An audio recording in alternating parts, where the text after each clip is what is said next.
Welcome to the Digital Learning Tools Contract Review video tutorial series. In this video, learn how to fill out a contract review form for a digital learning tool and submit it to go through the review process. Before we begin, check with your administrator, who will be the first to approve the submitted tool. There may be an individual assigned at your school or department to submit all contract review forms. If you are this person, continue to watch this video. If you are already familiar with this process, you may stop this video. To begin, go to the Digital Learning Tools page. If you need review, watch the first video in the series titled as Navigation to the Digital Learning Tools List and Contract Review Form. From this page, click on Submit a Contract Review Form in the navigation bar. You will notice a tip box appears that guides you along through this process to fill out the form. The first step is to choose if you are submitting a digital learning tool or district pricing agreements contracts. Keep in mind, if student accounts are not required and no personally identifiable information is entered to use the tool, it does not have to go through this process. The only exception is if an app or tool needs to be pushed out to student devices from IT. Then it has to go through the process to confirm that the tool does not collect student PII, so it is safe for students to use. Click Next in the box to choose between the two types of contracts. Follow the tips on the screen to walk you through the process. If you are familiar with the process after submitting several contract review forms, click on the Skip button to close the window and fill out the form on your own with no guidance. For this video, we will keep the box open through the whole process for our example. Choose Yes or No if the tool is a digital learning tool. Before making this choice, check to make sure the tool has not already been submitted or if there is another tool that can perform the same functions from the WCSD list of approved digital learning tools. Click Next to move forward through the form and back to go to previous steps. Choose Yes if the tool includes academic content. Any tool that is used in the classroom by students or teachers needs to be set to Yes. In this example, I will choose Yes. Click Next. In the title field, type in the full name of the tool without abbreviations or acronyms. In this example, I will type in Nearpod Example for this tutorial. Recently added to the contract review form is the URL of Tool field. In this field, type in the website homepage address of the digital learning tool. Click Next. For the Terms of Service URL and Privacy Policy URL, find this information from the Digital Tools website. In Google, type the name of the tool. Click on the link to take you to the homepage of the digital tool or service.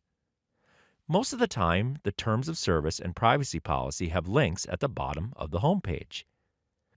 Use and Agreement is identical to Terms of Service along with other ways how it's worded in this list. Sometimes Privacy Policy is embedded in Terms of Service. Select the links to take you to the correct information. In the address bar of the browser, select all the text and copy it. Then switch back to the contract review form and paste the link in the correct field. Do this for both fields required. You can see this process from this Nearpod example, as I am selecting the URL address, copying it, and pasting it into the appropriate field.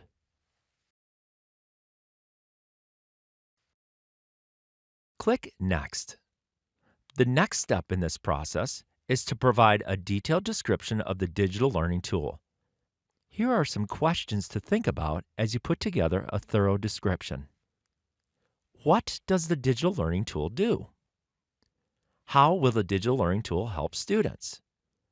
How will the digital learning tool be used in the classroom? And what platform does the digital learning tool run on? In this example, you can see these questions addressed in this description. Click Next. In these fields, type in a term start and end date of the contract, if applicable. Leave blank if no dates exist. Click Next. If there is a formal contract to attach to the contract review form, you can do this by clicking the Choose Files button. If this digital learning tool has anything to do with computers, you will need to fill out a software acquisition checklist document. Once this document is filled out with all the required information, you can attach it here. Click Next. In this step, the form will autofill the email address of the person who accessed this form that you can leave as shown in the field. Select the department or school from the drop-down list. Select your principal or director from the drop-down list. Finally, select the superintendent or chief of your department or school zone. Click Next. The project sponsor is the WCSD person who is sponsoring this contract or digital learning tool. If not sponsored, leave blank. Click Next. The vendor sponsor is the point person from the company who owns this contract or digital learning tool. If you have direct relation with the vendor regarding the contract, include the person's contact information. If not sponsored by a vendor, leave blank. Click Next. In billing details, enter the contract amount and the term. Select the time frame from the drop-down list. You can select more than one item by selecting from the list. Once a value is entered in the field, the boxes below are active. You can copy and paste the account number of the fund into the first box. It will auto-populate in the correct boxes when you submit the form. If there is no cost associated with this digital learning tool, you can leave this section blank. Click Next. If the contract will be funded by capital projects, be sure to change this box to Yes. Click Next. The last step includes additional details if they apply. If data extracts are required for the digital learning tool to communicate with a student database, choose Yes. If a single sign-on authentication will be required, choose Yes. For example, if you will be using Clever for students to access the tool. If none of these apply, leave them as No. Click Next. You are done. Click Done in the tip box. You will see unicorns appear that verifies you went through all the steps. Check over the form for anything missed or changes that need to be made. Click Submit Contract for review. Now the digital tool will go through the approval process. You can check the status of a digital tool by going to the Digital Learning Tools list. If you need a review how to sort or filter this list, watch the second video titled as Searching and Filtering Tools in the WCSD Approved Digital Learning Tools page. You will receive a notification email when your submitted tool has completed the process. Now you know how to fill out a contract review form for a digital learning tool before submitting it for review. Thanks for watching.